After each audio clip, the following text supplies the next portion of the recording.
We know that you want to be the deliberate creator of your experience, because creating by default is not satisfying. And we want you to feel the power of understanding these vibrational relationships between you, and let your every moment intention be to be in alignment with who you really are. We'll talk about how to get into the vortex. We'll talk about how to stay in once you get there. We'll talk more about what the vortex is. But most of all, we want you to come to an awareness that you are a vibrational being, period. You are vibrational, period.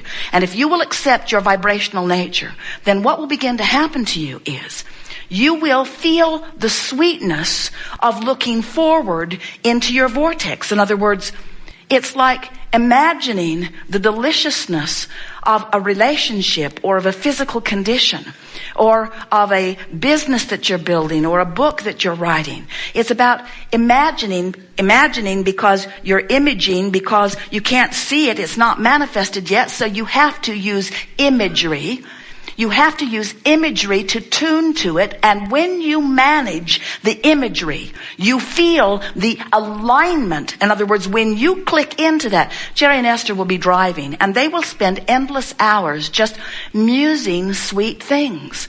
And as long as they're musing future experiences, it's so easy to stay fresh and pure and good feeling about it.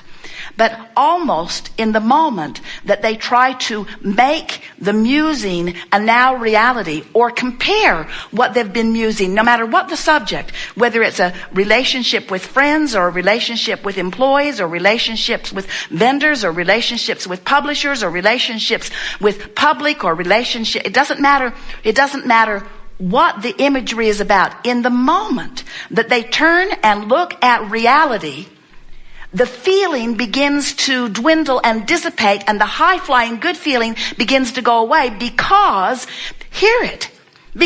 reality is old news, and it will never be up to speed with what's in your vortex. It will never be up to speed, nor should it ever be. Now, sometimes our physical friends at this point begin to vibrationally groan. You don't do it out loud, but you think, what you're thinking is, oh, there's more of that vibrational mumbo jumbo. I can't spend my vibration. I can't sleep with my vibration. In other words, I really like the manifesting in this physical world that I call my reality. But we want to lovingly remind you that everything that you know that is manifested in terms of this beautiful planet and it's spinning in its orbit in perfect proximity to other planets, everything about the biology of your bodies and of your food, everything about the water system of your planet, everything about gravity and those physics laws that you are experiencing with such grace here in this physical environment, all of that was a vibrational reality before it became a physical reality. And if it had not been thought into place vibrationally, it could not have come into the physical manifestation.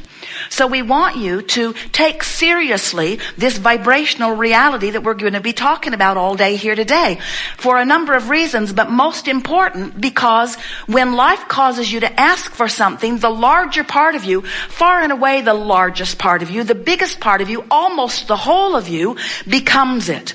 And when you, the very smaller part in your physical human form, don't become it too, you feel the distress of not having become what your life has caused you to expand or evolve to.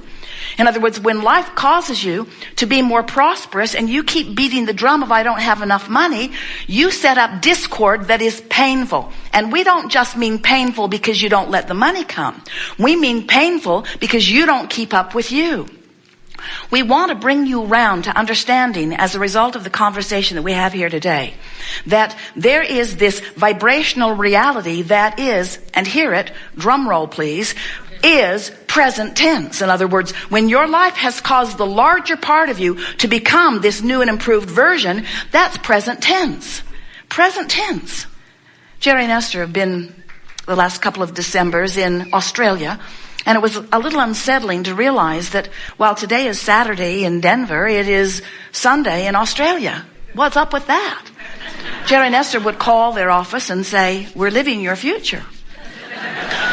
And it's really good. You're going to like it when you roll around to it. But as much fun as they were having with that idea of having crossed the date line, it wasn't an accurate statement at all, because now is now, isn't it? In other words, it was still now. It is still now in Australia, just like it is now right here. And we want to say to you that it is now in the non-physical where we are, just like it is now in the physical where you are. Now is now. Now is this place. No, it's not really a place. Now is this thing. Well, it's not really a thing. Now is where there is a convergence, always a convergence of the vibrational frequency of the non-physical part of you and the physical part of you. And when that convergence occurs, your emotions tell you how the party's going. If you feel frisky, oh, what a convergence. If you feel in love, what a convergence. If you feel appreciation, really good convergence. If you're ornery, not so good. If you're fearful or doubtful, if you are depressed, not so good. If you're overwhelmed, not going that well. In other words, you've got to keep up to speed with you, or you're not living real time. And we want to convince you that this reality where we stand and where who you really are and all that you want is, in this vortex of creation, this vortex that has gathered all cooperative components of all that you've been asking for, this beingness of who you are, calling you constantly. And when you move in the direction of it, you feel the relief. And when you move in opposition to it, you feel the tension or the tug of war. And when you get into the vortex, you feel the reality, the now reality, the present tense reality. Just to really drive that point home to you in a way that you will never forget it, we want to say to you that this reality that you're calling reality, because it's manifested and others can sort of kind of see it. You don't share realities, really. If you ever watch two eyewitness reports on the same event, you realize how different the realities are that you are experiencing, because you have very different points of view, even as you share similar circumstances. But this reality that you call reality, this knock on wood, manifested reality, what I'm having for breakfast reality, what money's in my bank account reality, what the doctors say my body is doing reality, that physical reality is old news. It's old news. It's past tense. Really it is. But you can't feel that. You can't know that unless you are feeling for the now reality.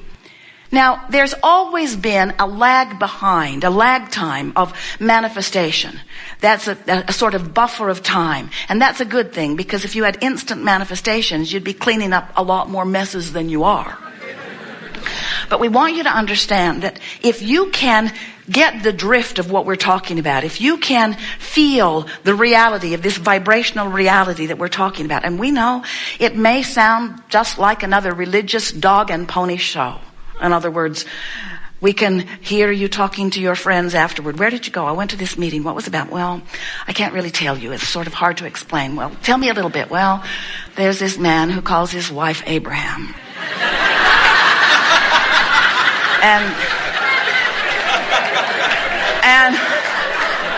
And she stands on the stage and makes an invisible circle and calls it the vortex and tells us that everything we want is in there and that we should go in too. And we say, that's pretty much it. That's pretty much it. Because if you can accept the reality of this vortex, if you can accept the vibrational beingness of you, and we want you to test it with your own ability to test. We want you to pay attention to the way you feel. We want you to show yourself the reality of this vibrational reality. We want you to tune yourself to it deliberately and consciously, and then we want you to watch the vivid manifestation, the matching point by point of everything that you've been asking for once you align with that vibrational vortex. We want you to show yourself the reality that you are the creator of your reality, and that your life has helped you carve out an amazing reality, most of which you are denying yourself of living because you've got this physical human disease called what-is-itis. You so want to explore what is. You so want to talk about what is. You want to compare your what is with others' what is. And we want you to understand that what is isn't what is, it's what was. It's what was. It was the bouncing off place for what is, but you got to feel for what is. And that's the part that annoys you, we know, because this physical reality is more compelling. You can see it. You can see it, you can hear it, you can smell it, you can taste it, you can touch it. Where this vibrational reality that we're crowing about all the time, you have to feel your way in. You have to feel your way in. It's where joy is. It's where love is. It's where confidence is. It's where clarity is. It's where stability is. It's where those good feelings are. It's where frisky is.